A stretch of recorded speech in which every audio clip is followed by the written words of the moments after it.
Sometimes people think, well, I'm engaged, I've arrived, like we're definitely going to get married. It's like engagement is also discernment as well.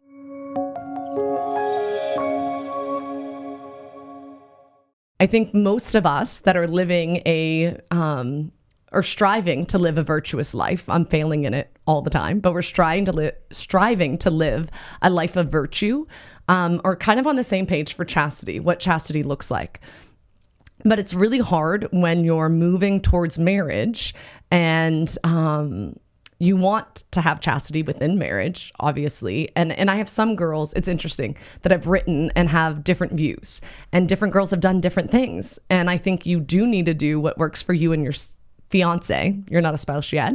But once you're married, obviously you and your spouse need to discern things and discern timing of children, discern, I don't know, if you have physical stuff going on as a woman, or if your husband has physical issues going on, helping work those things out and then figuring out how to best come together as husband and wife. Engagement's different, where it's like, okay, we're not just dating and discerning for marriage, although you still are. I think sometimes people think, well, I'm engaged, I've arrived, like we're definitely going to get married. It's like engagement is also discernment as well. Like you're still discerning whether or not this marriage is right for you.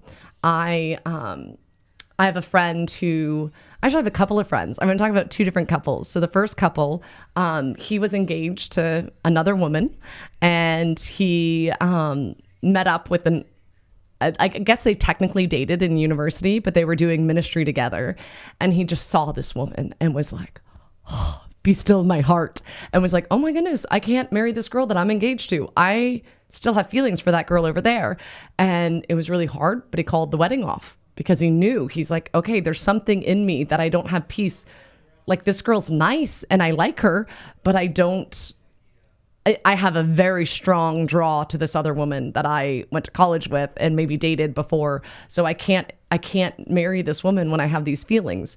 And so I know people like that have broken off engagements. And now he's actually married to that girl that he felt drawn to. And they have a beautiful, amazing marriage and a beautiful family. And then I also know people during their engagement that it's been really hard and they've struggled. And, you know, is this the guy for me? Is it not? Gone back and forth. And I have a friend who basically felt like maybe I'm not meant to marry this guy. Like she just didn't have peace. And she had a spiritual director who basically told her, no, that'll leave once you get married. It'll leave. This is spiritual attack. And she got married and she talked about how happy she was being in the limo with all of her girlfriends, going to the wedding. And then right after they got married, she's in the limo with her now husband, and it was fear and terror and like, oh no, what have I done? And their marriage doesn't exist anymore.